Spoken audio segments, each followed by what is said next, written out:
Do you ever wonder why some people can effortlessly draw others to them, while others struggle to make connections? What if you could unlock the secret to becoming that person everyone loves being around? At home, at work, or even in social gatherings?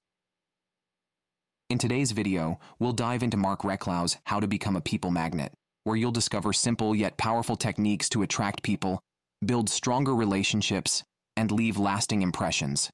Ready to become magnetic? Let's get started. Chapter 1: The Power of Social Connection. Picture yourself at a social event, perhaps a gathering at work or a casual party with friends. You walk into the room and instantly notice that there are people who seem to command attention without saying a word. As soon as they step into the space, others gravitate toward them, eager to start conversations or just be near them. They make it look effortless, right? But here's the thing. They weren't born with some magical quality that draws people in. These people magnets have developed a skill set that helps them connect with others on a deep, emotional level. In How to Become a People Magnet, Mark Reclau explains that this ability isn't about being extroverted or naturally charismatic. It's about mastering the art of connection, and this is something anyone can learn. At the core of Reclau's philosophy is the idea that human connection is the cornerstone of our success, both personally and professionally. Think about it. Relationships are central to everything we do, whether it's fostering deep friendships, excelling in the workplace, or building romantic relationships. We thrive when we're connected to others, and when we feel understood, valued, and appreciated. Reclau highlights this need for connection as a universal human experience. But in today's fast-paced, tech-driven world, many of us are losing touch with what it means to truly connect with others. The first key to becoming a people magnet is understanding why social connection matters so much. Reclau delves into the science of relationships, showing that our brains are wired for connection. It's an evolutionary advantage. Humans have survived and thrived as a species because of our ability to form communities and work together. But as we've progressed, especially with the rise of digital communication, we've lost some of the fundamental skills that help us connect on a deeper, emotional level. Reclau makes a strong case that to live a fulfilled life, we must rekindle these lost skills. However, it's important to note that this book isn't just about making friends or becoming popular for the sake of it. Reclau emphasizes that the quality of your relationships has a direct impact on the quality of your life. Think about the happiest moments you've experienced. Chances are, they involved other people. Whether it's celebrating a major achievement, sharing a meaningful conversation, or simply enjoying the company of loved ones, our joy is amplified when we share it with others. Reclau wants us to tap into this potential and cultivate meaningful connections that enrich both our lives and the lives of those around us. But where does this journey to social magnetism begin? According to Reclau, it starts with emotional intelligence, or EQ. Unlike IQ, which measures cognitive abilities, EQ is all about understanding emotions, both your own and others. Reclau paints a vivid picture of how emotional intelligence acts as the foundation for all social interactions. People with high EQ can tune into the emotions of those around them, making them more empathetic, responsive, and trustworthy. These are the people we're naturally drawn to because they make us feel seen and heard. Emotional intelligence is something we can all improve, and Reclau encourages readers to view it as a skill that can be developed through practice. The first step is self-awareness. Imagine how many interactions we have in a day where we're operating on autopilot, barely paying attention to the emotions driving our words and actions. Reclau argues that to connect with others, we must first connect with ourselves. This means becoming more attuned to our emotional states and understanding how they influence the way we present ourselves to the world. For example, if you're feeling anxious, that tension can come across in your body language and tone of voice, potentially pushing people away without you even realizing it. Once we've developed a strong sense of self-awareness, Reclau suggests the next step is self-regulation. This is where the real work begins, learning to control our emotional responses in social situations. Have you ever been in a conversation that suddenly takes a turn toward frustration or anger? Perhaps you've noticed that some people seem to handle these moments with grace, keeping their cool and steering the conversation back to a positive place. This is self-regulation in action. Reclau explains that people with high emotional intelligence can manage their emotions, ensuring they don't react impulsively or negatively in a way that damages the connection. Reclau then moves on to the other side of emotional intelligence, social awareness. This is where the magic really happens. Social awareness is about being in tune with the emotional currents of those around you. It's not just about hearing the words people say, but understanding the emotions behind them. Imagine a colleague venting about a stressful project. On the surface, they're just complaining about work. But if you dig a little deeper, you might recognize that what they're really expressing is fear of failure or feeling overwhelmed. People who can pick up on these subtleties and respond with empathy are the ones who form deeper connections. And here's the best part. You don't need to be naturally extroverted or outgoing to develop this skill. Reclau assures us that even the most introverted person can become a social magnet by honing their emotional intelligence. In fact, introverts often have an advantage because they tend to be better listeners, a skill that Reclau argues is one of the most important elements of becoming a people magnet. More on that in the next chapter.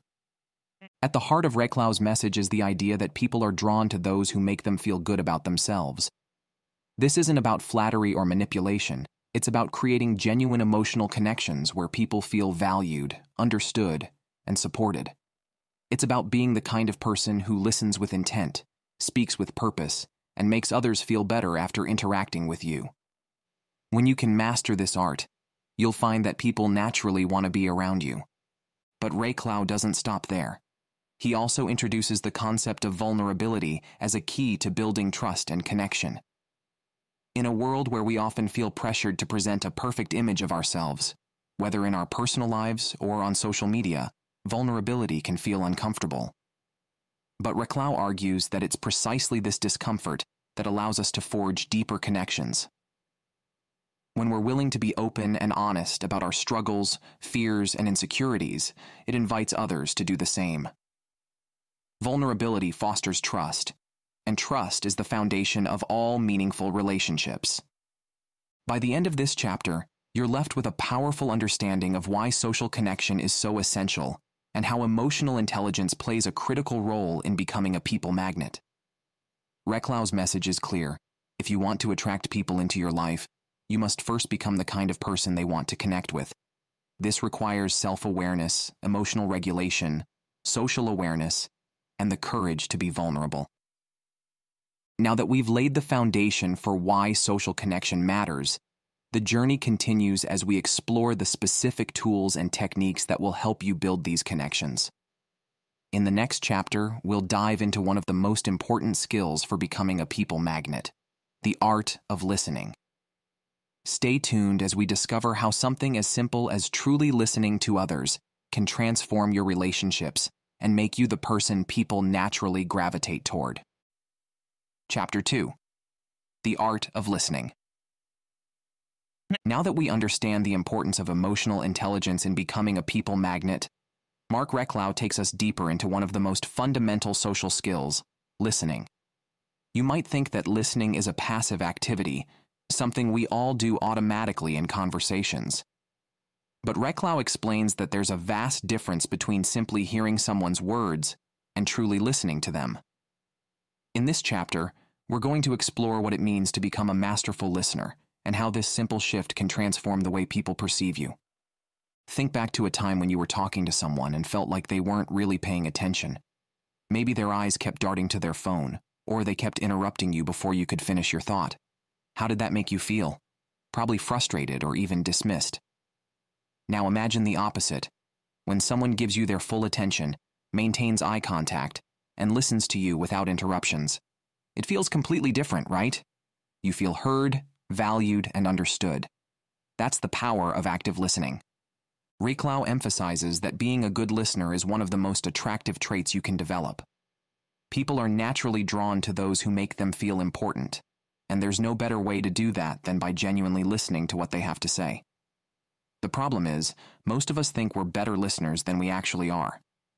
In reality, many of us are just waiting for our turn to speak, planning our response before the other person has even finished talking.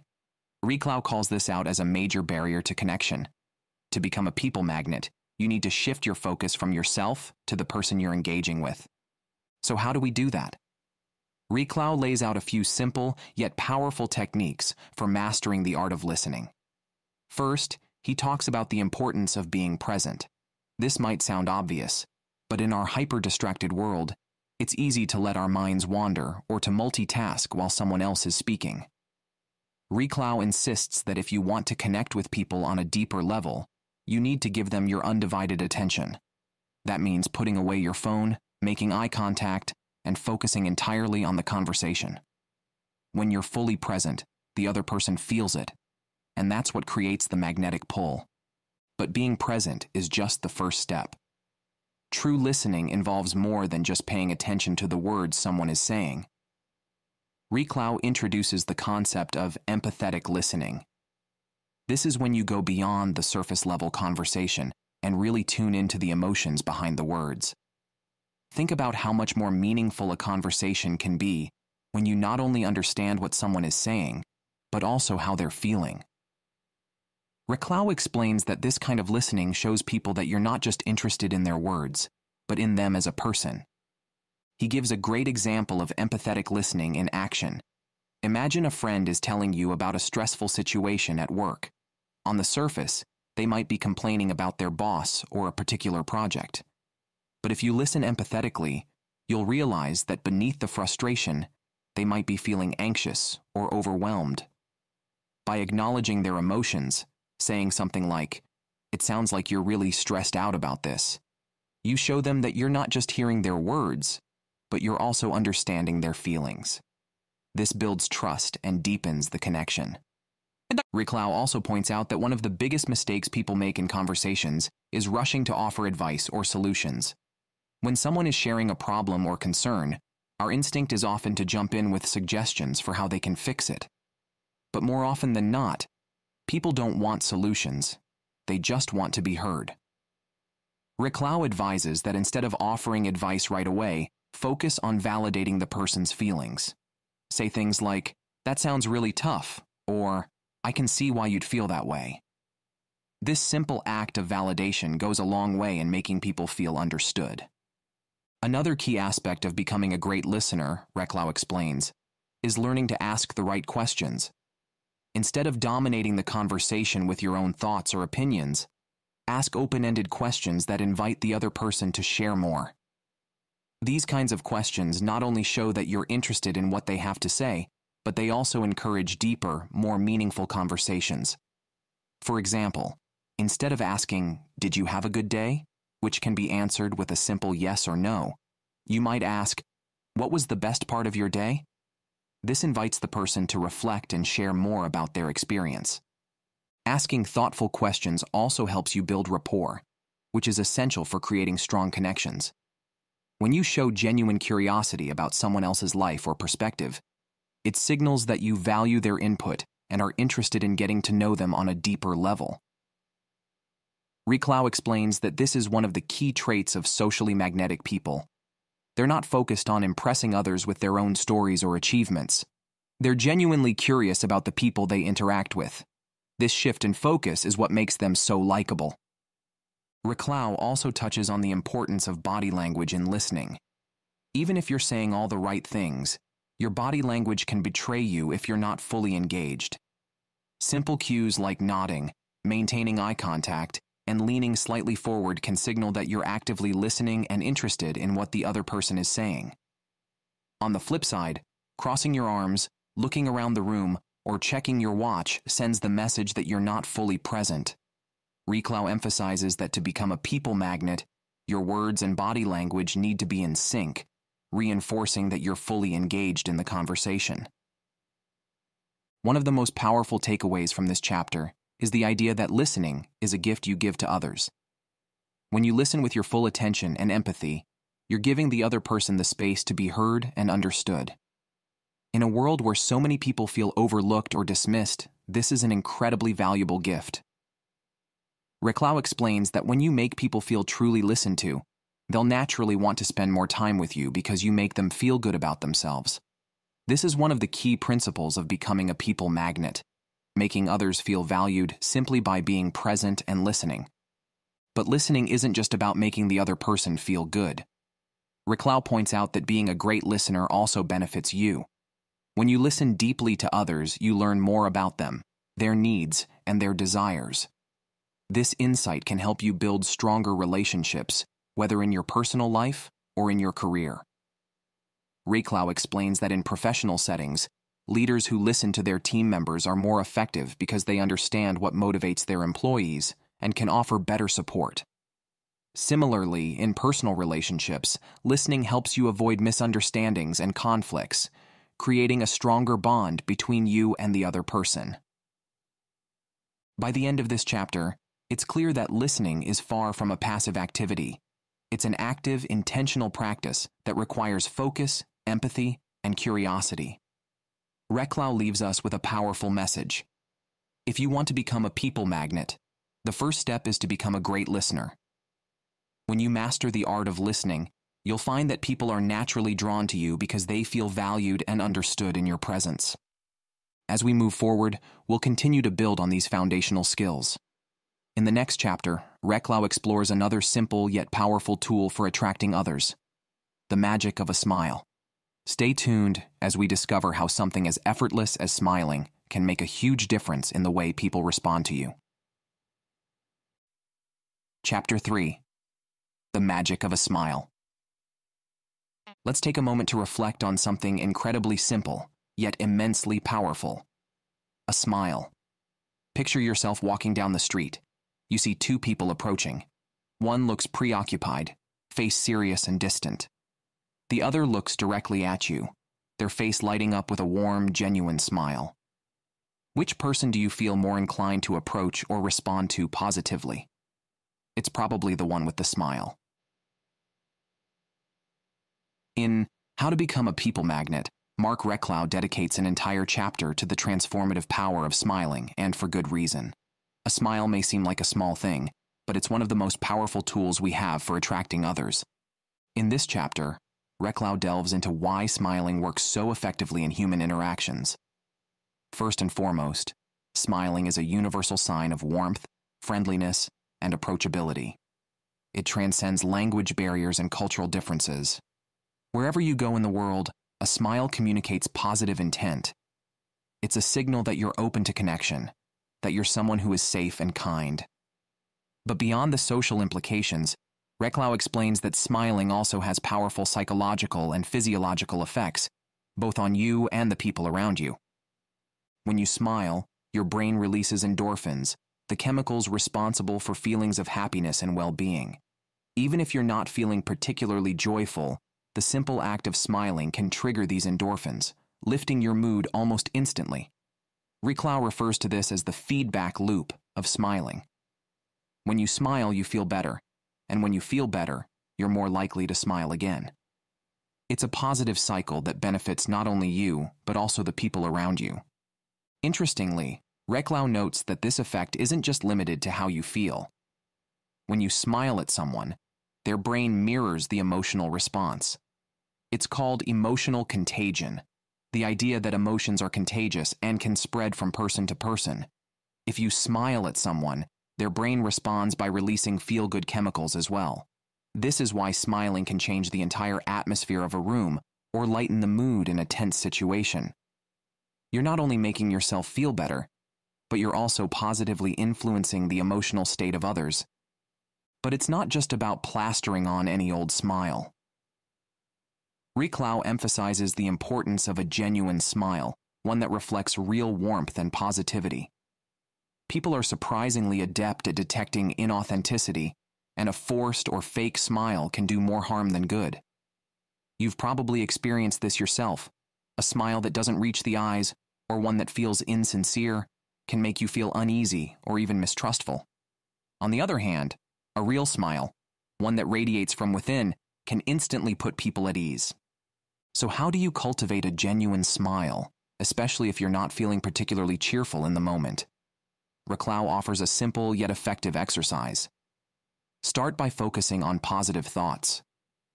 Before entering a social interaction, think of something or someone that makes you happy. This could be a fond memory, a loved one, or an upcoming event you're looking forward to.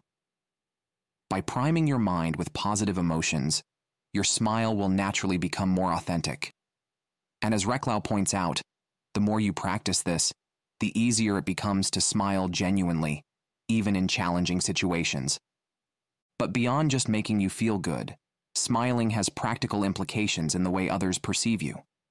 Reklau cites studies showing that people who smile frequently are seen as more confident, approachable, and trustworthy. Think about it. If you're interviewing for a job, attending a social event, or even just meeting someone new for the first time, your smile sets the tone for the entire interaction. It's your first chance to make a positive impression. In fact, Reklau shares research suggesting that people often form their first impression within the first 7 seconds of meeting someone, and a smile can make or break that impression. Reklau's point here is simple. If you want to become a people magnet, smiling should become second nature. He explains that smiling disarms people.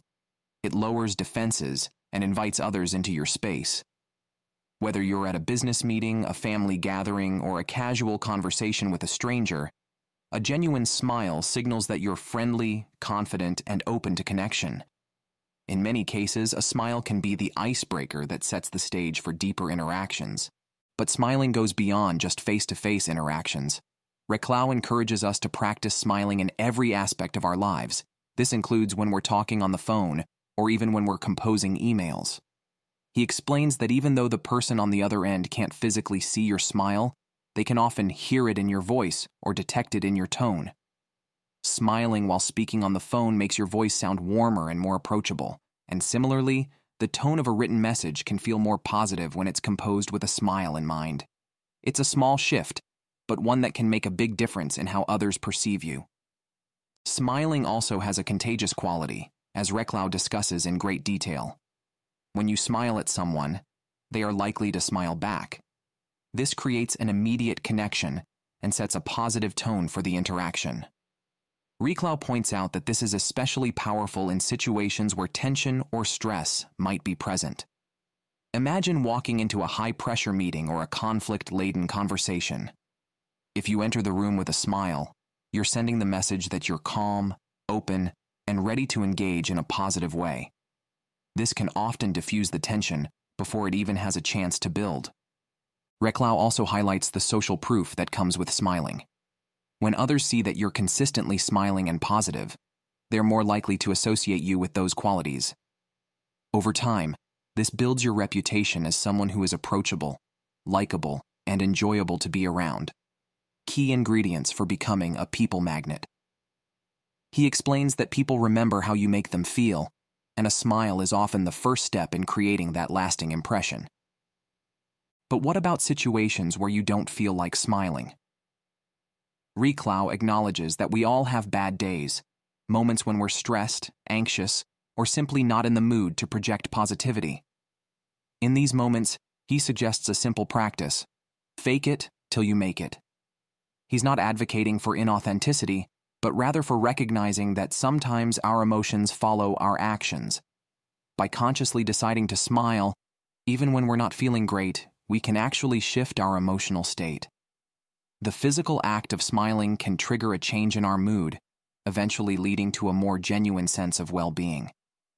One of the most compelling aspects of this chapter is Reklau's discussion on how smiling affects your relationships. He explains that smiling not only makes you more likable, but it also enhances the quality of your interactions. When you smile, people feel more comfortable opening up to you. They're more likely to trust you, to share personal stories, and to engage in deeper conversations. This is because smiling creates a sense of emotional safety, a feeling that they're in the presence of someone who is non-judgmental and kind. Over time, this builds stronger, more meaningful relationships. And it's not just in your personal life. Reklau points out that smiling can have a huge impact on your professional relationships as well. In the workplace, people who smile are often seen as more competent and capable, not just because of their positive attitude, but because smiling conveys confidence. Whether you're leading a team, interacting with clients, or networking with colleagues, a smile can set you apart and help you build a reputation as someone people enjoy working with. By the end of this chapter, Reclau has firmly established smiling as one of the simplest yet most effective tools in becoming a people magnet.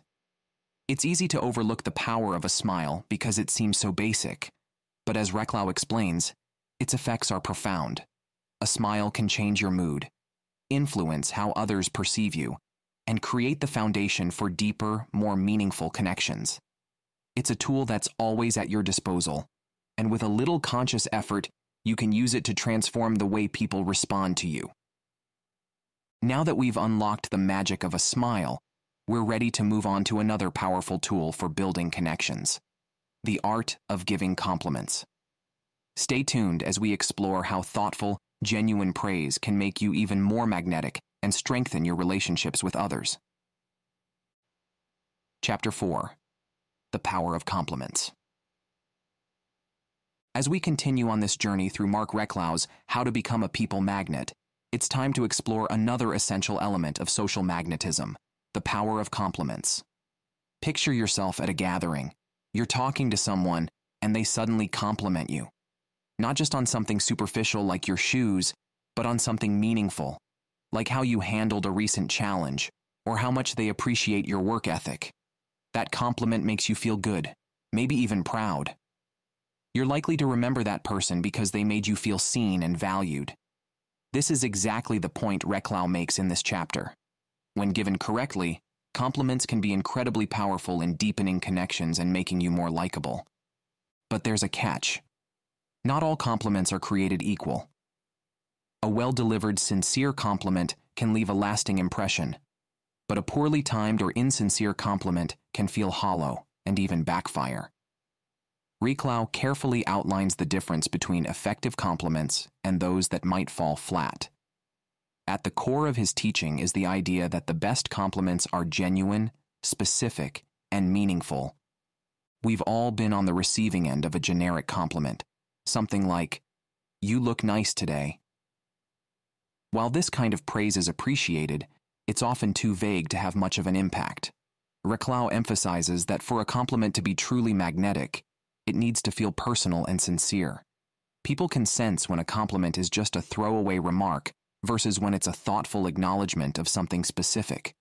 The difference between "you're really good at your job" and "I've noticed how much effort you've been putting into that project, and it's impressive how you've stayed focused and consistent" is huge. The latter feels personal. It shows that you've paid attention to the person's actions and are acknowledging their unique contributions. This brings us to an important point Reclau makes. People crave recognition. In our busy, often disconnected world, many people feel like they go unnoticed. They work hard, contribute to conversations or projects, and yet rarely hear words of appreciation. Reclau explains that when you give someone a meaningful compliment, you're not only making them feel good in the moment, but you're also giving them something deeper: the recognition that they matter. This recognition is incredibly powerful, especially in a world where so many of us feel overlooked. Reclau encourages us to make it a habit to notice the positive traits and actions of those around us. It's easy to get caught up in our own thoughts, especially in social settings where we're often focused on how we're being perceived. But if you shift your focus outward, toward the people you're interacting with, you'll start to notice things worth complimenting.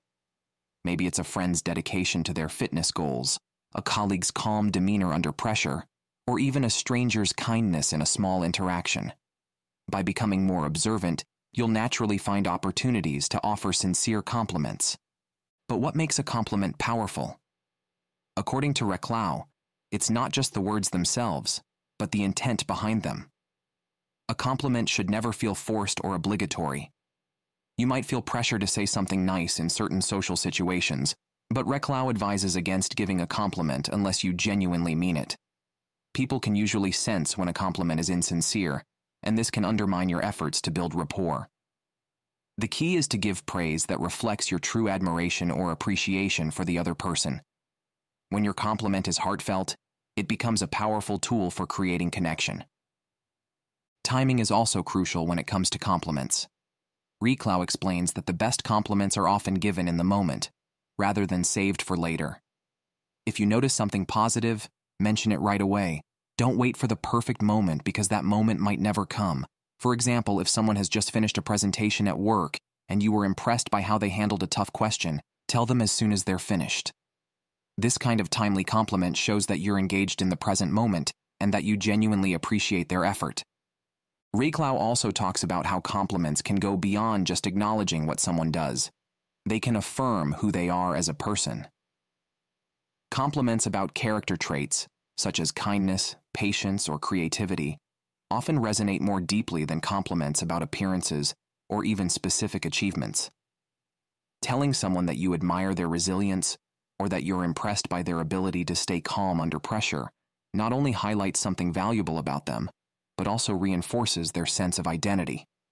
When people are complimented on traits they value in themselves, it strengthens their self-image and makes them feel seen on a deeper level. However, Reklau cautions that compliments should never be overused or given indiscriminately.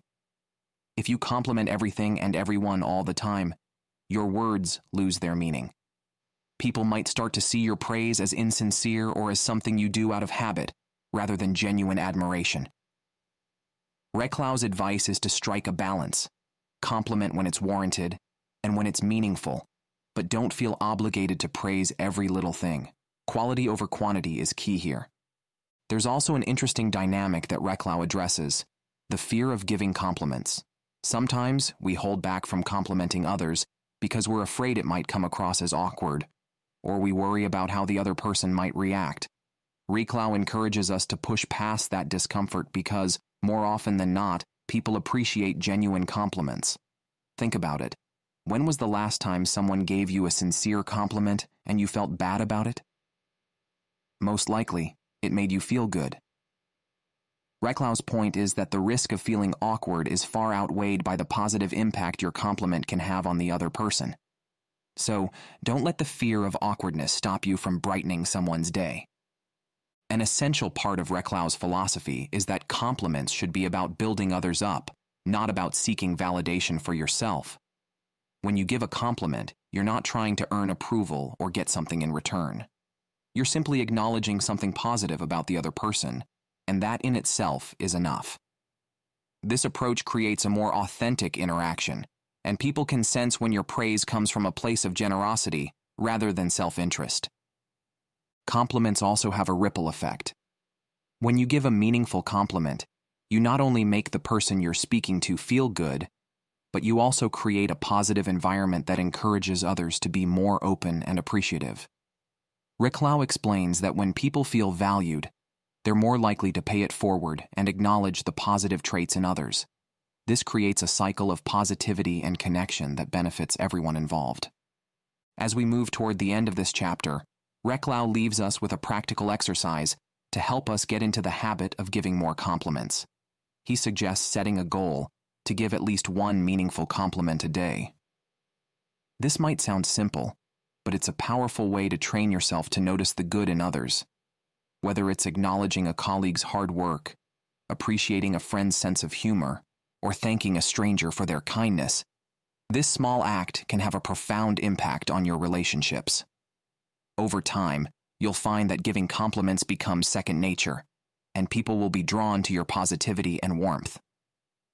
Reklau concludes by reminding us that the power of compliments lies in their ability to make others feel valued and appreciated. When people feel good in your presence, they're naturally drawn to you. And that's what becoming a people magnet is all about. Creating an environment where people feel seen, heard, and respected. With the power of compliments in our toolkit, we're ready to explore another crucial element of social magnetism: positivity. In the next chapter, we'll discover how maintaining a positive attitude can transform not only your interactions, but also your life. Stay tuned as we dive into the science of positivity and how it can help you attract more people into your orbit. Chapter 5. The Value of Positivity. As we continue our journey through how to become a people magnet, Mark Reklau introduces us to a powerful concept that shapes the way we connect with others: positivity. Think about the people in your life who make you feel good simply by being around them. They're the ones who always seem to have a smile on their face, who offer a word of encouragement, or who manage to stay optimistic even in difficult situations. These are the people who radiate positivity, and as Reklau explains, this positive energy is one of the most important qualities that draws others in. But before we dive deeper, let's make something clear. Reklau doesn't advocate for toxic positivity, where you ignore problems or pretend everything is always perfect. Instead, he's talking about cultivating a mindset that focuses on the good in life, even when things get tough. It's about resilience, optimism, and the ability to uplift others by maintaining a positive outlook. People are naturally drawn to those who make them feel good about themselves and the world around them, and having a positive attitude is a key part of becoming socially magnetic. Reklau begins this chapter by addressing a simple but powerful truth. Positivity is contagious. Just as negative energy can drag others down, positivity can lift others up. Have you ever noticed how being around someone who's constantly complaining or pessimistic can drain your energy? On the flip side, being around someone who's upbeat and optimistic can make you feel more hopeful, more energetic, and even more capable of tackling challenges. Reklau argues that we have a choice in how we approach the world, and that choice has a profound effect not only on our own well-being, but also on the people around us. This idea of emotional contagion, which we touched on earlier with smiling, is expanded upon in this chapter. Reklau explains that our emotions are highly influential and can spread through social groups, much like a ripple effect. When you maintain a positive attitude, that energy radiates outward, impacting everyone you interact with. This is particularly important in leadership roles or situations where others are looking to you for guidance. Whether it's in your family, workplace, or social circles, your attitude sets the tone for those around you. But how do we maintain positivity, especially when life throws challenges our way? Reklau is quick to acknowledge that staying positive isn't always easy, especially in the face of stress, disappointment, or conflict. However, he emphasizes that positivity is a skill, something you can practice and get better at over time. He offers a few practical strategies to help shift your mindset toward the positive, even when things aren't going perfectly. One of the first techniques Reklau suggests is practicing gratitude. It might sound simple, but focusing on what you're grateful for can have a profound impact on your overall outlook. Reklau encourages readers to start each day by identifying 3 things they're grateful for. These don't have to be major events or accomplishments. They can be as simple as appreciating a sunny day, a good cup of coffee, or the support of a friend. The idea is to train your brain to focus on the positives rather than the negatives. Over time, this habit of gratitude can shift your overall mindset, making it easier to stay optimistic even when challenges arise. Another strategy Reklau offers is reframing negative situations. He explains that while we can't always control what happens to us, we can control how we respond. Instead of focusing on what went wrong or what's missing, try to find the silver lining. For example, if you didn't get the job you applied for, instead of dwelling on the rejection, focus on what you learned from the experience and how it might prepare you for an even better opportunity in the future. Reframing helps you maintain a positive outlook by shifting your focus from problems to possibilities. Reklau also touches on the power of language in shaping our mindset. The words we use, both in our internal dialogue and in conversations with others, have a significant impact on how we feel. Reklau suggests paying attention to the words you use and making a conscious effort to replace negative or self-defeating language with positive, empowering words. Instead of saying, "I'll never be able to do this," try saying, "This is a challenge, but I can figure it out." It might seem like a small change, but the way we talk to ourselves influences our overall attitude and, by extension, how others perceive us. Another key point Reklau makes is that positivity doesn't mean ignoring problems. It's not about pretending everything is fine when it's not. Instead, it's about approaching problems with a solution-oriented mindset. Reklau explains that people who are consistently positive don't shy away from challenges. They face them head-on, but with an attitude that says, "I can handle this." This kind of resilience is magnetic because it inspires others. When people see that you can stay optimistic in the face of adversity, They'll be drawn to you not only for your positivity, but also for your strength and leadership. Reclau also dives into the idea of surrounding yourself with positive influences. He explains that just as your energy affects others, the energy of those around you affects you. If you're constantly surrounded by negativity, whether it's from friends, family, or even the media, it's much harder to maintain a positive outlook. Reclau suggests taking a close look at the people you spend the most time with and considering how their attitudes influence yours. Are they lifting you up or bringing you down? If it's the latter, it might be time to set boundaries or seek out more positive relationships. In professional settings, Reclau emphasizes that positivity is especially important. Whether you're leading a team, collaborating with colleagues, or dealing with clients, your attitude sets the tone for the entire interaction. Reclau shares examples of how positive leaders can inspire their teams, boost morale, and create a more productive work environment. On the flip side, leaders who are consistently negative or critical often create a toxic environment where people feel unmotivated or even fearful. Reclau's advice is clear. If you want to attract people, whether in your personal life or your professional one, you need to radiate positivity. But Reclau also acknowledges that there's a balance to be struck. Being relentlessly positive without acknowledging challenges can come across as disingenuous or out of touch. People appreciate honesty, and sometimes that means acknowledging when things aren't going well. However, Reclau explains that the key is to acknowledge difficulties without dwelling on them. You can recognize a problem while still maintaining an optimistic outlook about finding a solution. This kind of balanced positivity is what makes people magnetic. It shows that you're both realistic and resilient. One of the most compelling parts of this chapter is when Reclau talks about the ripple effect of positivity. When you're positive, you inspire others to be positive too. This creates a chain reaction that can transform entire social groups, workplaces, and even communities. Reclau shares examples of how one person's positive attitude can influence others, leading to more productive collaborations, stronger relationships, and a more supportive environment. In this way, becoming a people magnet isn't just about benefiting yourself. It's about uplifting those around you and creating a positive impact on your wider social network.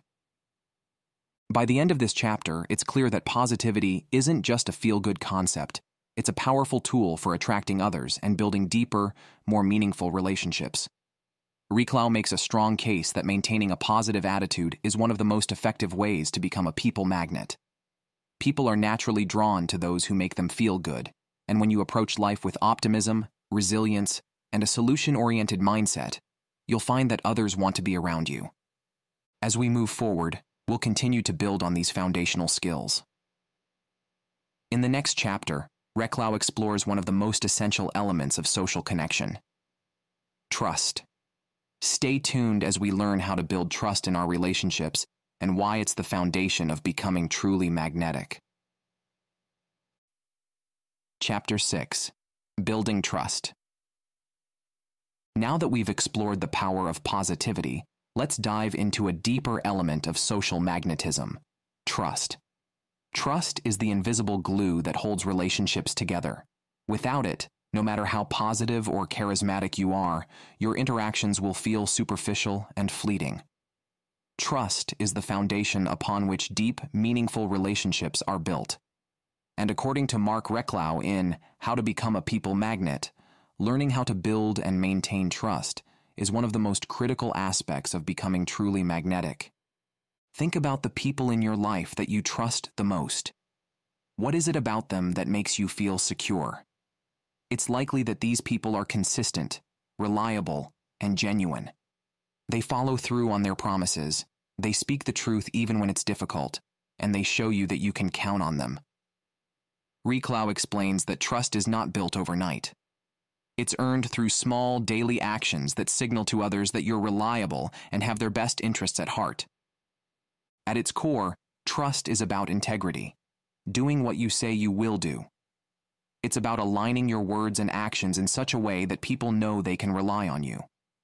Reclau makes it clear that this consistency is what builds the foundation of trust. If you tell someone you'll meet them for coffee at 3 p.m., show up at 3 p.m. If you promise to help a colleague with a project, follow through on that promise. These small acts of dependability are what signal to others that you are someone they can trust. But it's not just about keeping your promises, it's also about being honest. Reclau emphasizes that honesty, even when uncomfortable, is essential to building trust. This means being straightforward with people, even when the truth is difficult to deliver.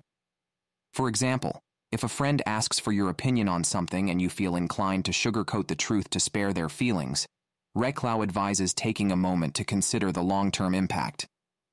A gentle but honest opinion, delivered with kindness, will build more trust than a well-meaning lie. However, honesty doesn't mean being harsh. Reclau points out that honesty and tact must go hand in hand. There's a difference between being brutally honest and being constructively honest. When you need to give feedback or share a truth that might be hard for the other person to hear, the way you deliver it is crucial. Reclau suggests framing your honesty in a way that shows empathy and understanding. For example, instead of saying, "You always interrupt me during meetings, and it's really annoying," you could say, "I've noticed that during meetings, it's easy to get excited and jump in before others finish speaking. I think if we all worked on letting each other finish, we'd have more productive conversations." This approach maintains honesty, but softens it with empathy, which helps build trust rather than damaging it. In this chapter, Reclau also talks about vulnerability as a key ingredient in building trust. Many of us fear vulnerability because it feels like we're exposing ourselves to potential harm or judgment. But Reclau argues that true trust cannot exist without vulnerability. When we open up to others, sharing our fears, insecurities, or mistakes, we invite them to do the same. This mutual vulnerability creates a bond that deepens the connection. Think about your closest relationships. Chances are, these are the people you feel comfortable being vulnerable with, and this openness is what has allowed trust to grow over time. Reclau tells us that vulnerability isn't a sign of weakness, it's a sign of courage. When you're willing to show your true self, imperfections and all, it signals to others that you're authentic. Authenticity is magnetic because it's rare. So many people hide behind facades, trying to project an image of perfection or control. But when you drop that mask and show people who you really are, it invites them to do the same. Reclau explains that this is one of the most powerful ways to build trust, by being real, even when it's uncomfortable. But trust is fragile. While it takes time to build, it can be broken in an instant. Reclau explains that one of the quickest ways to lose trust is through dishonesty or betrayal. When people feel that you've misled them, broken a promise, or acted in a way that goes against their expectations, it damages the relationship. Reclau is clear that when trust is broken, repairing it takes even more effort than building it in the first place. He offers practical advice on how to begin rebuilding trust if you've made a mistake. First, own up to the mistake. Acknowledge it without making excuses or shifting blame. Then, take concrete steps to rectify the situation and show through your actions that you're committed to regaining the other person's trust. Reclau also emphasizes the importance of apologizing sincerely when you've done something wrong. A genuine apology, where you take responsibility for your actions and express a willingness to make things right, can go a long way in repairing damaged trust. But empty apologies, those that are just words without actions to back them up, can make the situation worse. Reclau advises that if you want to maintain trust, your apologies must be followed by meaningful changes in behavior. While we often think of trust in the context of personal relationships, Reclau points out that trust is just as crucial in professional settings. In the workplace, trust is the foundation of effective teamwork and collaboration. Leaders who foster an environment of trust are able to inspire loyalty and commitment from their team members. Reclau explains that when employees trust their leaders, they feel more secure, motivated, and willing to go the extra mile. On the other hand, when trust is lacking, when leaders micromanage, withhold information, or break promises, employees become disengaged and productivity suffers. One of the key takeaways from this chapter is that building trust requires consistency. Reclau explains that people need to see a pattern of trustworthy behavior over time before they fully trust you. It's not enough to show up once or twice.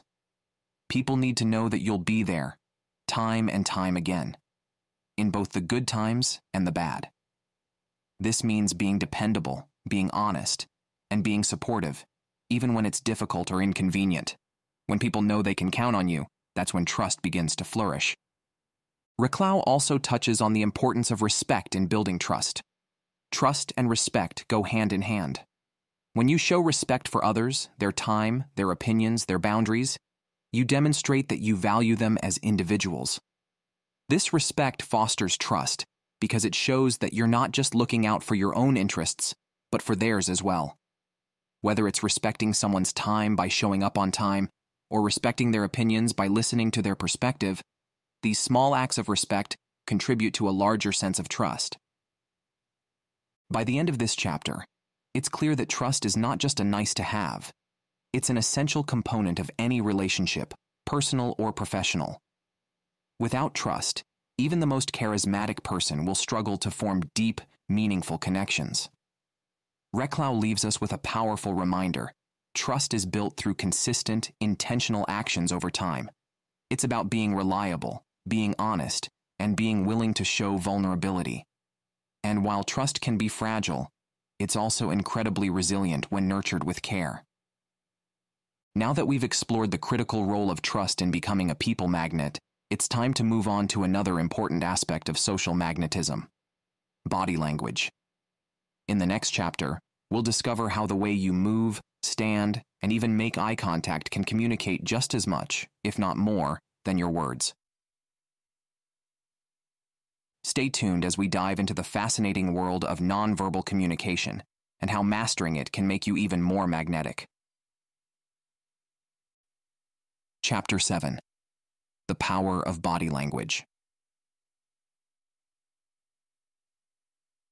As we journey deeper into Mark Reclau's How to Become a People Magnet, we arrive at one of the most powerful yet often overlooked aspects of human interaction: body language. While words are important, much of what we communicate happens without us ever speaking. How we stand, move, gesture, and make eye contact can all send signals to those around us, sometimes louder than words ever could. Reclau dives into this fascinating world of nonverbal communication, showing us how mastering our body language can make us more approachable, likable, and magnetic. Think about the last time you were in a social situation, perhaps at a party or a meeting. Did you notice how some people seemed naturally confident and approachable, while others appeared closed off or uncomfortable? Most likely, this impression was formed based on their body language. Reclau explains that body language is a universal language, one that can either draw people toward you or push them away. The good news is that, just like any other skill, you can learn to improve your body language and use it to your advantage. One of the first points Reclau makes in this chapter is that body language reflects your inner state. If you're feeling confident, relaxed, and open, your body will naturally reflect that through your posture, gestures, and facial expressions. On the flip side, if you're feeling anxious or insecure, your body might tense up, your movements may become restricted, or you might avoid eye contact. The trick, Reclau says, is to become aware of how your emotions are influencing your body language and then learn to consciously adjust it to project confidence and openness, even if you're not feeling that way on the inside. Let's start with posture. Reclau explains that one of the simplest ways to convey confidence is through the way you stand or sit. Slouching, hunching your shoulders, or crossing your arms can make you appear smaller and less approachable, signaling discomfort or insecurity. On the other hand, standing tall with your shoulders back and your chest open conveys confidence and presence. When you take up more space with your body, it sends a message that you're confident and comfortable in your surroundings. Reclau suggests practicing good posture not just in social situations, but in everyday life, as it can help train your body to naturally adopt a more confident stance. Next, Reclau emphasizes the importance of eye contact. Eye contact is one of the most powerful nonverbal cues in human interaction. It can communicate interest, confidence, warmth, and attentiveness. When you make eye contact with someone, it signals that you're fully present and engaged in the conversation. Reclau points out that people who avoid eye contact often come across as shy, insecure, or even untrustworthy. On the other hand, those who maintain good eye contact, without staring of course, come across as confident and sincere. But what does good eye contact actually look like? Reclau explains that it's about finding the right balance. Too little eye contact can make you seem disinterested, while too much can feel intense or even aggressive. The goal is to maintain natural, comfortable eye contact while occasionally glancing away to keep the interaction from feeling too intense.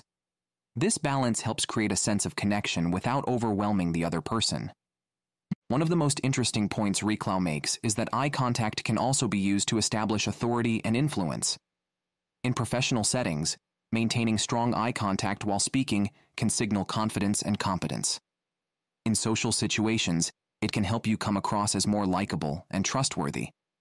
Reclau suggests practicing eye contact in low-stakes situations, like during casual conversations or while interacting with strangers, so that it becomes a natural part of your communication style.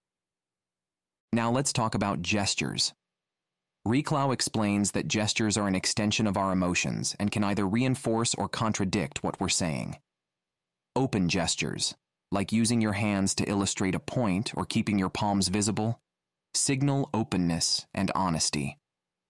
These kinds of gestures invite people into your space and make them feel more comfortable. Conversely, closed-off gestures, such as crossing your arms, hiding your hands, or keeping your movements small, can make you seem defensive or unapproachable. Reclau advises becoming more mindful of your gestures during conversations. Are you using your hands to engage the other person, or are your arms crossed in a protective stance? Are your movements fluid and natural, or are they stiff and restricted? He suggests practicing open, welcoming gestures that help convey warmth and friendliness. For example, when you greet someone, extending your hand with a firm but friendly handshake sets a positive tone for the interaction. It signals that you're confident and happy to meet the other person. But it's not just about your hands. Your entire body movement plays a role in how you're perceived. Reclau encourages us to move with purpose and fluidity. When you're confident, your movements will naturally be more relaxed and controlled. People who fidget excessively, shift their weight nervously, or make jerky movements can come across as anxious or unsure of themselves. Reclau suggests practicing calm, deliberate movements, especially when entering a room or approaching a group of people. Walking with purpose, maintaining good posture, and avoiding nervous habits like tapping your foot or playing with your hair can all help you appear more confident and in control. Reclau also explores the concept of personal space, how much distance you keep between yourself and others.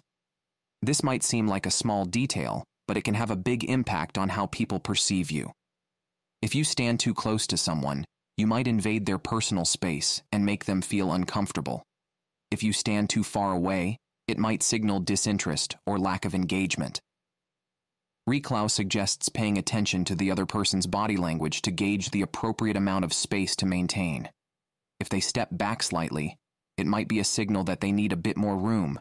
If they lean in, it could mean they feel comfortable and engaged in the conversation. Another powerful element of body language is mirroring, subtly copying the body language of the person you're interacting with.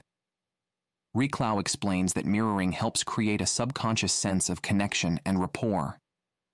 When people see that you're mirroring their gestures, posture, or tone of voice, they feel more comfortable and in sync with you. However, Reclau advises using this technique sparingly and naturally. Overdoing it can come across as insincere or forced, so the key is to make it subtle and unconscious. As Reclau continues to explore the nuances of body language, he touches on the importance of facial expressions.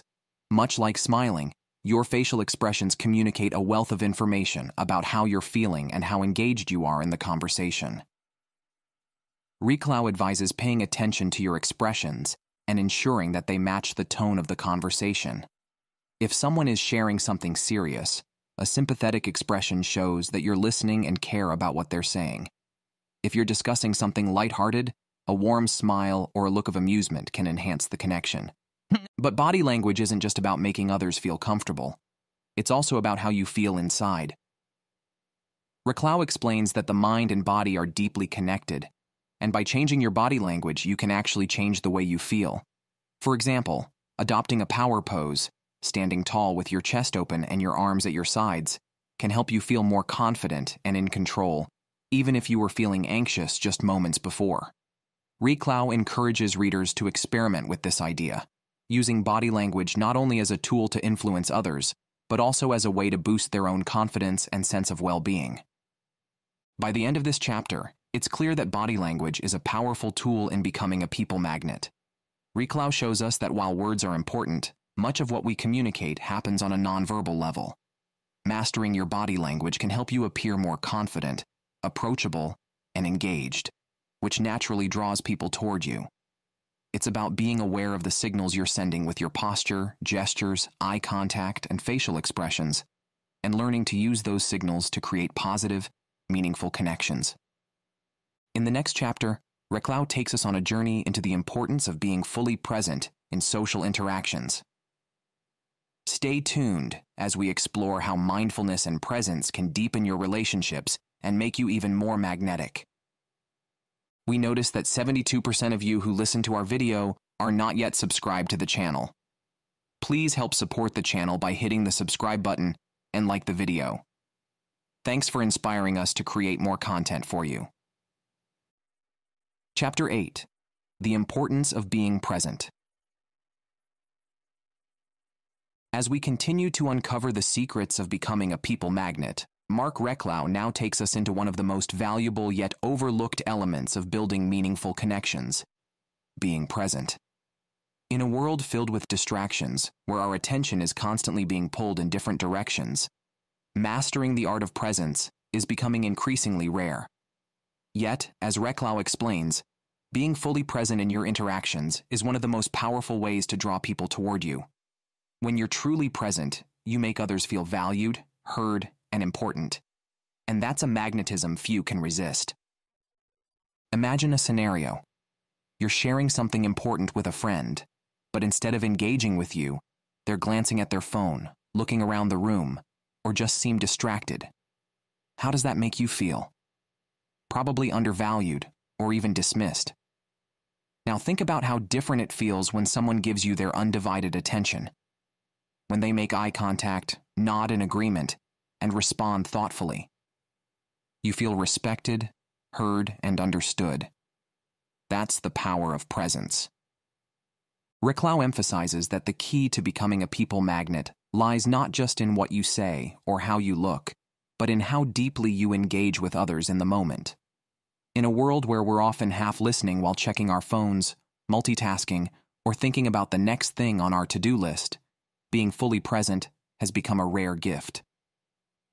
Reclau's message in this chapter is simple but profound. People are drawn to those who make them feel like they're the most important person in the room. But how do we cultivate this presence, especially in an age where distractions are everywhere? Reclau offers practical advice on how to become more mindful in your interactions so that you can give people the attention they deserve. The first step, Reclau explains, is to eliminate distractions. We live in a world that is constantly vying for our attention. Our phones buzz with notifications, emails demand responses, and social media tempts us to check in at every moment. But if you want to be truly present, you need to create a space where those distractions are minimized. When you're in a conversation, put your phone away, turn off unnecessary notifications, and focus solely on the person in front of you. It sounds simple, but how often do we actually do this? Reclau points out that these small acts of attention can make a huge difference in how others perceive you. When you're fully present, you're sending the message that this moment, this person, and this conversation are important to you. But being present isn't just about removing distractions. It's also about actively engaging with the person you're interacting with. Reclau encourages us to practice active listening, which we've already explored in a previous chapter, but here he expands on how listening ties into presence. It's not enough to hear someone's words. You need to be attuned to their emotions, their body language, and the subtext of what they're saying. Being present means giving your full attention to both the verbal and nonverbal cues in the conversation. One of the most important aspects of being present is mindfulness. Reclau explains that mindfulness is about being fully engaged in the present moment without judgment. This means letting go of distractions, worries, or thoughts about the past or future and focusing entirely on what's happening right now. In conversations, this might mean resisting the urge to plan your response while the other person is speaking. Instead, you simply listen, absorb what they're saying, and respond thoughtfully once they're done. When you're fully present, you're not just waiting for your turn to speak. You're genuinely interested in the other person's experience. Reclau also introduces the concept of holding space for others. Holding space means creating an environment where the other person feels safe, understood, and free to express themselves. When you hold space for someone, you're not interrupting, judging, or trying to control the conversation. You're simply there, fully present, offering your attention and support. Reclau explains that this ability to hold space is one of the most powerful ways to deepen relationships. It shows that you're not just interested in what the other person has to say, but in how they're feeling, what they're experiencing, and who they are as a person. One of the key points Reclau makes in this chapter is that presence requires patience. In our fast-paced world, we're often in a rush, rushing through conversations, rushing to the next task, rushing through life. But meaningful connections take time. Reclau encourages us to slow down and give people the time they need to fully express themselves. This might mean letting go of the need to rush in with advice or a solution, and instead allowing the other person to process their thoughts and emotions at their own pace. Patience, Reclau explains, is an essential part of being present. When you're patient with others, you're showing them that you value them and are willing to invest the time to understand them. Reclau shares a practical exercise to help you cultivate presence in your daily life. He suggests that the next time you're in a conversation, focus entirely on the other person for 5 minutes. Put aside any distractions, whether physical or mental, and simply be there with them. Listen without interrupting, without planning your response, and without judgment. Notice how this level of presence changes the dynamic of the conversation. You'll likely find that the other person opens up more, feels more comfortable, and that the connection between you deepens. Reclau's point is clear. When you make others feel like they are the center of your attention, they will naturally be drawn to you. Another important aspect of presence is emotional availability. Reclau explains that being present also means being emotionally available to the other person. This involves being open to their emotions, whether they're happy, sad, frustrated, or excited, and responding with empathy and understanding. Emotional availability is about showing up not just physically, but emotionally as well. When you're emotionally available, you're able to connect on a deeper level, because you're not just hearing words, you're responding to the emotions behind those words. Reclau emphasizes that this kind of emotional presence creates a safe space for vulnerability, which, as we've discussed before, is essential for building trust. Reclau also touches on how presence extends beyond individual conversations. Being present isn't just about how you interact with others, it's about how you engage with life in general. When you're fully present, you're more mindful of your experiences, more appreciative of the small moments, and more attuned to your surroundings. Reclau encourages us to practice mindfulness not just in conversations, but throughout our day-to-day lives. Whether it's savoring a meal, enjoying a walk, or simply taking a moment to breathe and relax, being present in your own life can enhance your sense of well-being and make you more grounded. This groundedness, in turn, makes you more magnetic to others. Reclau also highlights the importance of self-awareness in being present. He explains that it's impossible to be fully present for others if you're not in touch with yourself. This means being aware of your own emotions, thoughts, and behaviors, and how they influence your interactions. By developing greater self-awareness, you can catch yourself when your mind starts to wander or when distractions pull you away from the moment. Reclau encourages us to check in with ourselves regularly during conversations. Are you fully engaged, or is your mind drifting? Are you truly listening, or are you just waiting for your turn to speak? These small moments of self-awareness can help bring you back to the present and ensure that you're fully there for the other person. One of the most powerful messages in this chapter is that presence creates intimacy. When you're fully present with someone, you're creating a space where intimacy can grow. Intimacy, Reklau explains, isn't just about romantic relationships. It's about any relationship where there's a deep sense of understanding, connection, and trust. Presence allows you to see and be seen, to hear and be heard, in a way that fosters closeness and connection. When people feel like you're truly present with them, they're more likely to open up, share their thoughts and feelings, and form a deeper bond with you. As we reach the end of this chapter, Reklau leaves us with a final thought. Presence is one of the greatest gifts you can give to others. In a world that's constantly rushing, constantly distracted, the ability to slow down and be fully present with someone is a rare and valuable trait. When you're present, you're showing people that they matter, that their thoughts and feelings are important, and that you value your time with them. This, Reklau explains, is one of the most powerful ways to become a people magnet, by making others feel seen, heard, and understood through the simple act of being fully present. With the importance of presence firmly established, we're ready to explore another key element of social magnetism: developing empathy. In the next chapter, Reklau will guide us through how empathy can deepen our relationships and make us even more magnetic to those around us. Stay tuned as we continue this journey of becoming a people magnet. Chapter 9. Developing Empathy. Now that we've explored the power of presence, it's time to delve into one of the most important elements of social magnetism: empathy. Mark Reklau makes a compelling case in How to Become a People Magnet that empathy is one of the most crucial skills you can develop to deepen your connections with others. Empathy is the ability to understand and share the feelings of another person, to put yourself in their shoes and truly see the world from their perspective. When you have empathy, you're not just hearing what someone is saying, you're feeling it with them. This kind of emotional connection is what transforms ordinary relationships into meaningful, lasting bonds. Empathy is the foundation of emotional intelligence, and Reklau argues that becoming a people magnet requires that you develop this skill. Without empathy, interactions remain shallow and transactional. With empathy, however, you can forge connections that are built on mutual understanding and trust.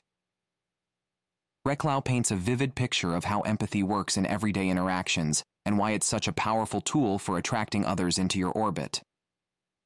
Let's begin by breaking down the different types of empathy that Reklau describes.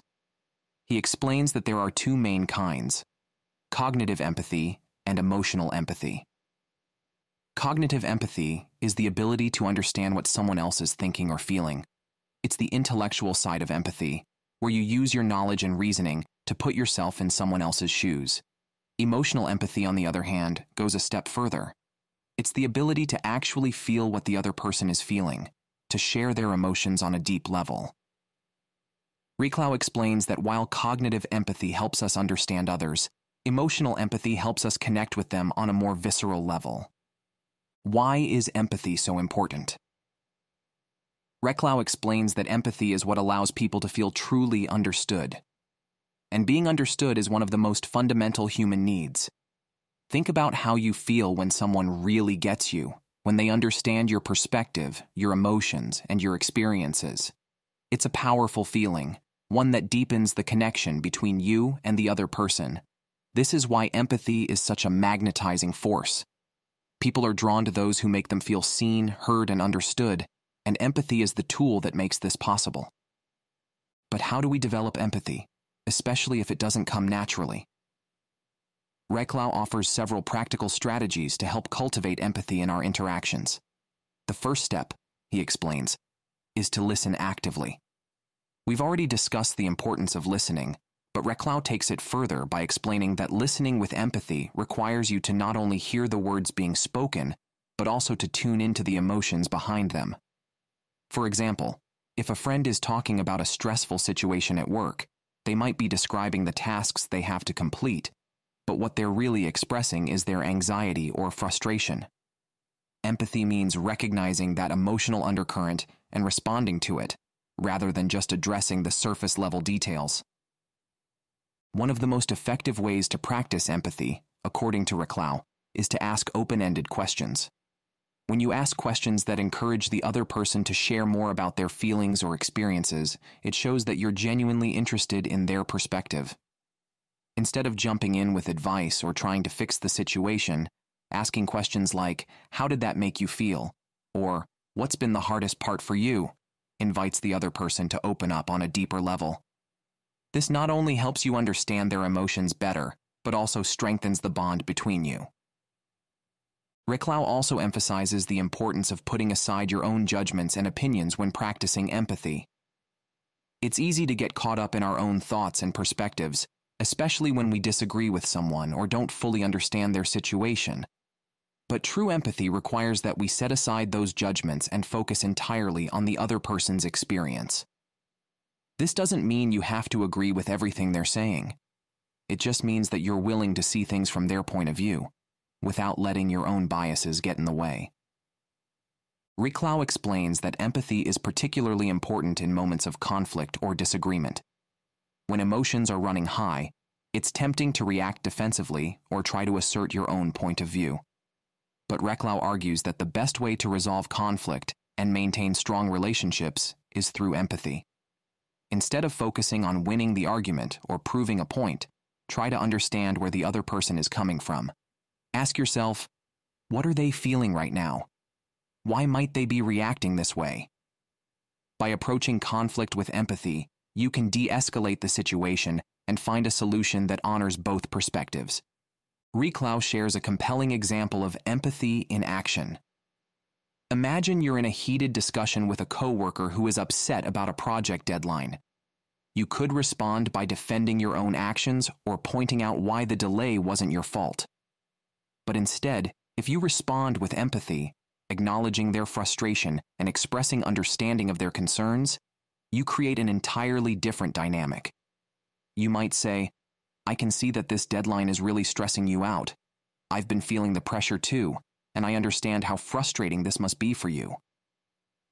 Suddenly, the conversation shifts from adversarial to collaborative. By showing empathy, you've diffused the tension and opened the door to a more productive dialogue.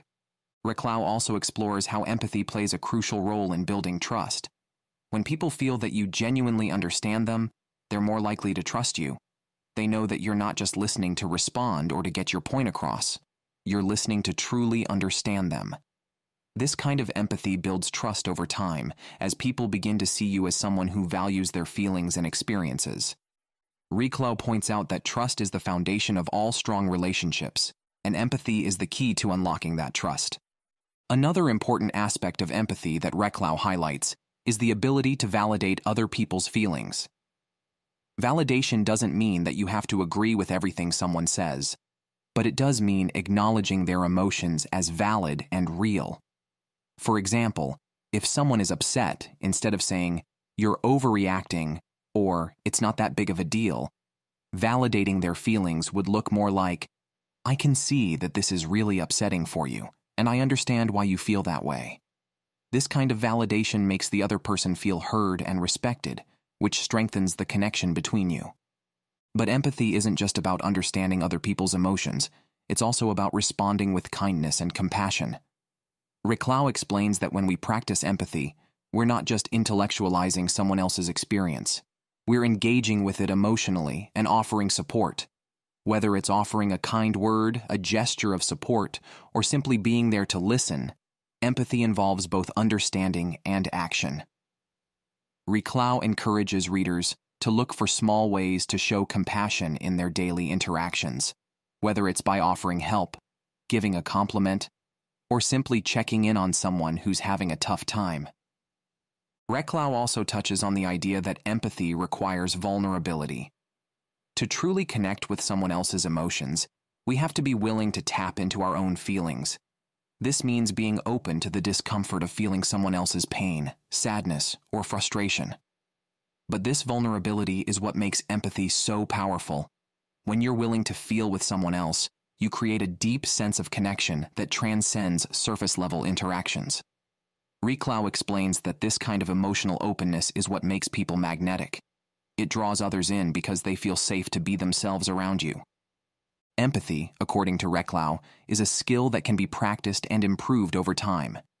He encourages readers to make empathy a daily habit by actively seeking opportunities to understand and connect with others on a deeper level. Whether it's through listening more carefully, asking thoughtful questions, or offering support when someone needs it, empathy is something that can be nurtured and strengthened with practice. By the end of this chapter, Reclau leaves us with a powerful reminder. Empathy is what transforms interactions into connections. It's the ability to step outside of yourself and truly engage with the emotions and experiences of others. When you practice empathy, you create a space where people feel safe, understood, and valued. And when people feel this way around you, they'll naturally be drawn to you. With empathy firmly in our toolkit, we're ready to explore how to handle conflicts gracefully, an essential skill for maintaining strong, healthy relationships.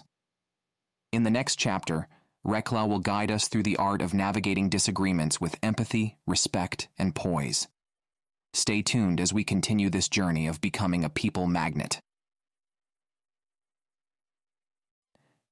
Chapter 10. Handling Conflicts Gracefully.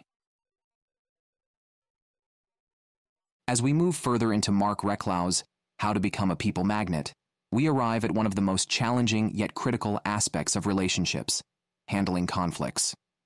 No matter how charismatic, empathetic, or likable you are, conflicts are inevitable. But here's the key. How you manage those conflicts can either strengthen your relationships or erode them. Reclau teaches us that disagreements, when handled gracefully, can actually deepen trust and connection. It's not about avoiding conflicts, but about navigating them with empathy, respect, and calm. Picture a situation where you've had a disagreement with a friend or coworker. Emotions are running high, and there's tension in the air. You can feel the weight of the unspoken frustrations. Now, imagine you could approach this situation in a way that not only resolves the conflict, but leaves both of you feeling better about the relationship. Reclau explains that this is entirely possible if you approach conflicts with the right mindset. The first point Reclau makes in this chapter is that conflicts are a natural part of relationships. Trying to avoid them altogether is unrealistic. People are different. They have different opinions, perspectives, and emotional triggers. The goal isn't to eliminate conflict, but to learn how to manage it in a way that strengthens rather than weakens the bond. Reclau emphasizes that conflict isn't inherently bad. In fact, it can be an opportunity for growth. It's how you handle the conflict that determines whether it becomes destructive or constructive. So how do we begin to handle conflicts more effectively? Reclau's first piece of advice is simple but powerful. Stay calm. In the heat of the moment, when emotions are flaring, it's easy to react impulsively. You might feel the urge to defend yourself, raise your voice, or get angry. But Reclau encourages us to take a step back and calm down before responding. He explains that when you're emotionally charged, you're less likely to think clearly, and your responses might escalate the situation rather than resolve it. By staying calm, you create space for a more thoughtful and constructive dialogue. One of the best ways to stay calm, Reclau suggests, is to practice deep breathing or take a short pause before responding. When you feel yourself getting upset, take a few slow, deep breaths to center yourself. This not only helps you regain control of your emotions, but also gives you time to think about how you want to respond. Reclau explains that a calm, measured response is far more likely to lead to a positive outcome than a knee-jerk reaction. Once you've calmed yourself, Reclau advises that the next step is to listen actively. In the middle of a conflict, our instinct is often to argue our point or defend ourselves. But Reclau explains that true resolution comes from understanding the other person's perspective. This means listening without interrupting, without planning your rebuttal, and without dismissing their feelings. By listening actively, you show the other person that you respect their viewpoint and are genuinely interested in resolving the issue. Reclau stresses the importance of validating the other person's feelings during a conflict. This doesn't mean you have to agree with everything they're saying, but it does mean acknowledging that their emotions are real and valid. For example, if someone is upset because they feel you've let them down, instead of getting defensive or explaining why they're wrong, you could say, "I can see that you're really frustrated, and I understand why you feel that way." This simple act of validation goes a long way in de-escalating the conflict because it shows that you're not dismissing their experience. Reclau explains that validation is crucial because when people feel heard and understood, they're much more likely to be open to finding a resolution. Conflicts often escalate when one or both parties feel like they're not being listened to. By validating the other person's feelings, you're creating a space where they feel safe to express themselves, which makes it easier to move toward a solution. Another key point Reclau makes is the importance of using I statements instead of you statements during conflicts. You statements tend to sound accusatory and can put the other person on the defensive. For example, saying, "You never listen to me," or "You always interrupt me," can make the other person feel attacked. Instead, Reclau advises using I statements that focus on your own feelings and experiences. For example, "I feel unheard when I'm interrupted," or "I get frustrated when I don't feel listened to." These statements are less likely to trigger defensiveness and more likely to lead to a productive conversation. Reclau also introduces the idea of finding common ground in the middle of a conflict. Often, in the heat of disagreement, we focus on the differences in our perspectives. But Reclau suggests that one of the most effective ways to resolve conflict is to look for areas where you and the other person agree. Maybe you both want the same outcome, but have different ideas about how to get there. By focusing on the shared goal or mutual concern, you can shift the conversation from adversarial to collaborative. Reclau explains that when both parties feel like they're working toward the same goal, it becomes easier to find a solution that works for everyone. But what if the conflict is particularly intense? Reclau acknowledges that some disagreements are harder to resolve than others, especially when emotions are deeply involved. In these cases, he advises taking a break if necessary. If you find that the conversation is getting too heated and neither party is making progress, it can be helpful to step away for a bit. This gives both people time to cool down and reflect before coming back to the discussion with a clearer mind. Reclau explains that sometimes a bit of space is all it takes to gain a fresh perspective and find a way forward. Reclau also touches on the importance of forgiveness in conflict resolution. Holding on to grudges or resentment only prolongs the conflict and damages the relationship. Forgiveness doesn't mean you're condoning the other person's actions or forgetting what happened. It simply means letting go of the negative emotions attached to the event so that you can move forward. Reclau emphasizes that forgiveness is a gift you give yourself as much as it is a gift to the other person.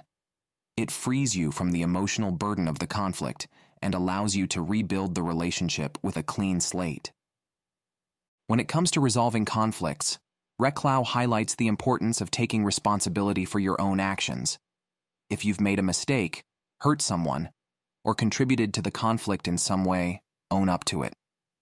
Apologizing sincerely and taking responsibility shows maturity and a genuine desire to resolve the issue. Reclau explains that apologizing isn't about admitting defeat. It's about showing that you care about the relationship and are willing to make things right. Reclau also reminds us that not every conflict can be resolved immediately. Sometimes issues are more complex, and it might take time to fully work through them.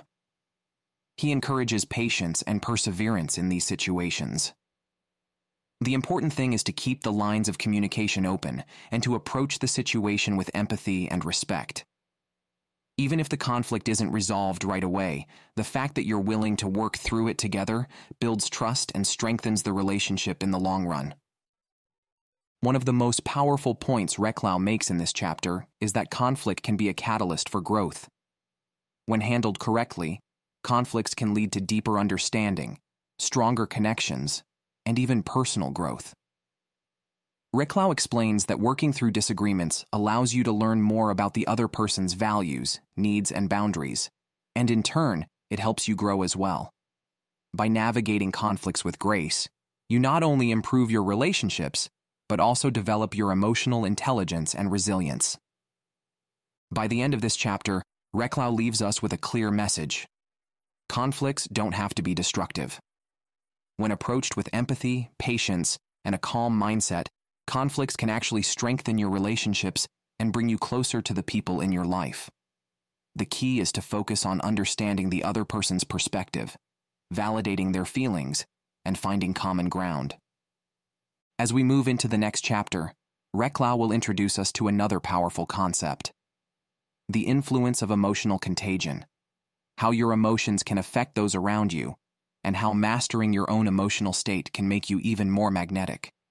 Stay tuned as we explore the ripple effect of emotions and how it impacts your ability to connect with others.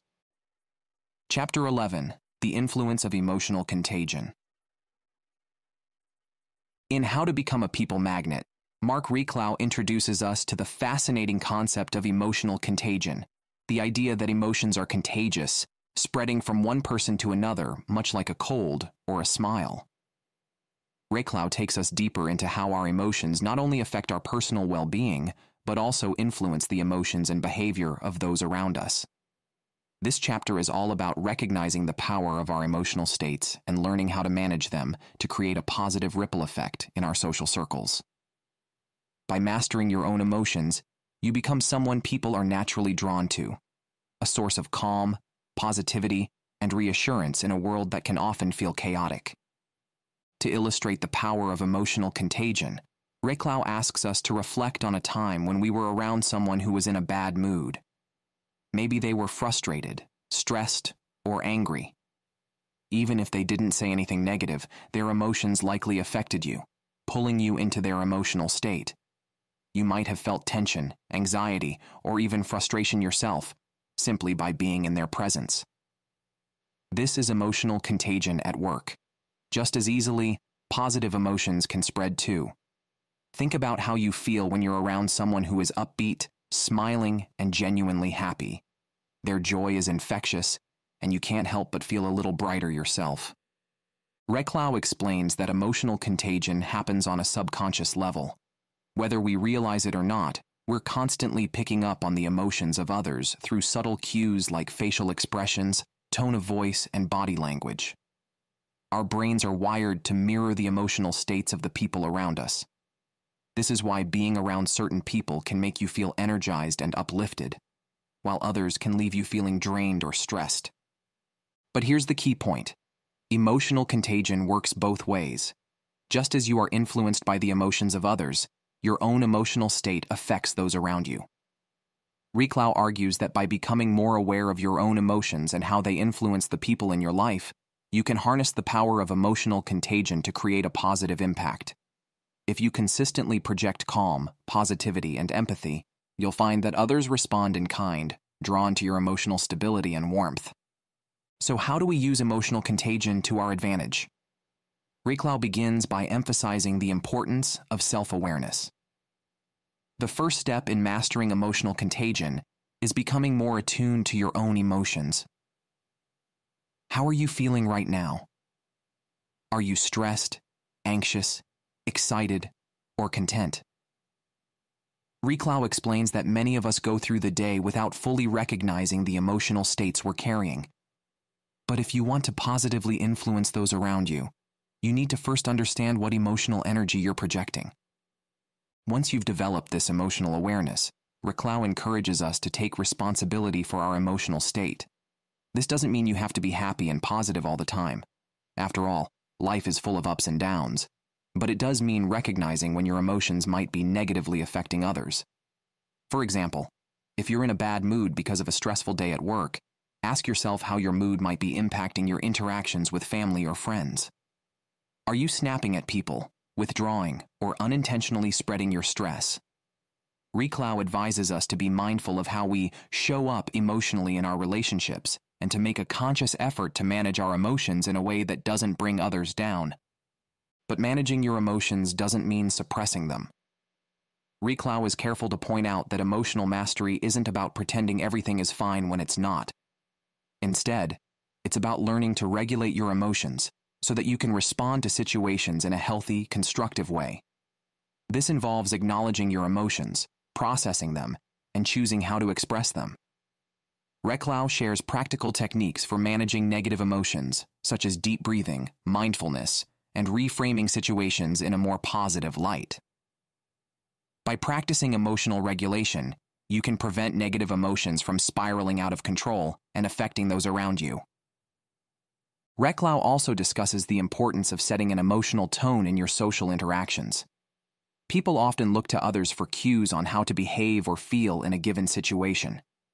If you walk into a room with a smile, exuding confidence and warmth, others will likely follow your lead, mirroring your positive energy.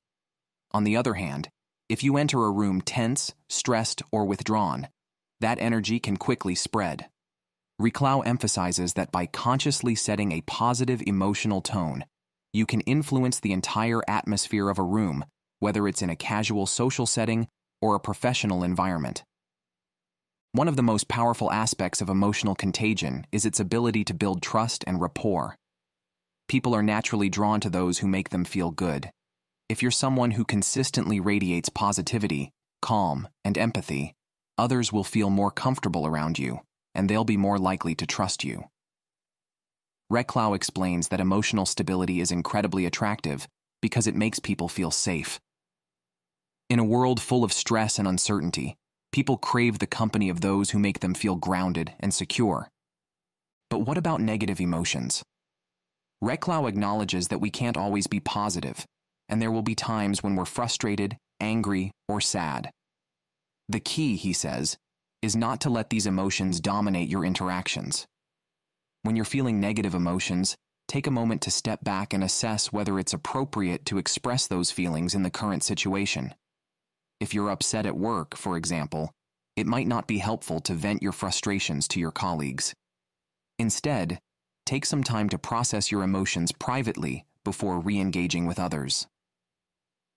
Reclau suggests finding healthy outlets for your emotions, such as journaling, talking to a trusted friend, or practicing relaxation techniques like meditation or deep breathing. In this chapter, Reclau also introduces the idea of emotional resilience.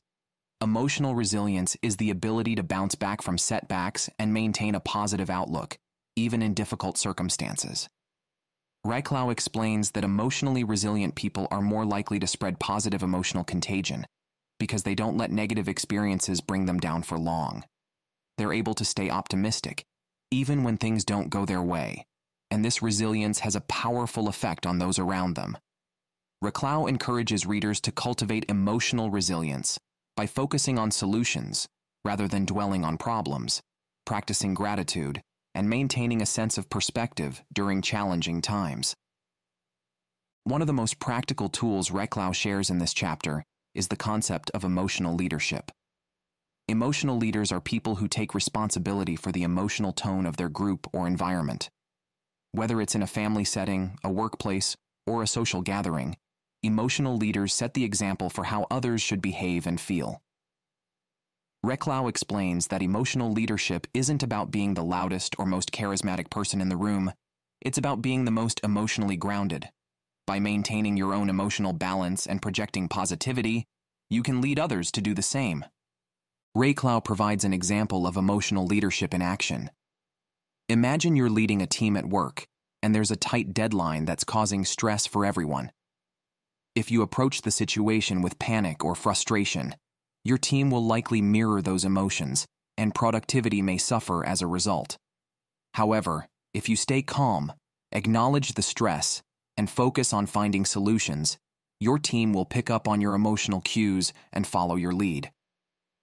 Reclau explains that emotional leaders inspire confidence and trust because they model the emotional state they want to see in others. But Reclau also reminds us that emotional leadership isn't just for formal leadership roles. It's something anyone can practice in their daily interactions. Whether you're at home with your family, chatting with friends, or engaging with colleagues, you have the power to influence the emotional tone of the situation. By staying positive, empathetic, and emotionally balanced, you create an environment where others feel supported and uplifted. As we reach the end of this chapter, Reclau leaves us with a powerful thought. Your emotions are contagious, so choose them wisely. By taking responsibility for your emotional state and consciously projecting positivity, you can become someone people are naturally drawn to. Emotional contagion is a subtle but powerful force, and when used effectively, it can transform the way people respond to you. By mastering your own emotions, you not only improve your own well-being, but also create a positive ripple effect that enhances the lives of those around you. In the next chapter, Reclau will explore how to create lasting impressions that stay with people long after the conversation ends. Stay tuned as we uncover the final steps in becoming a people magnet and making sure your impact is felt long after you leave the room. Chapter 12. Creating a Lasting Impression.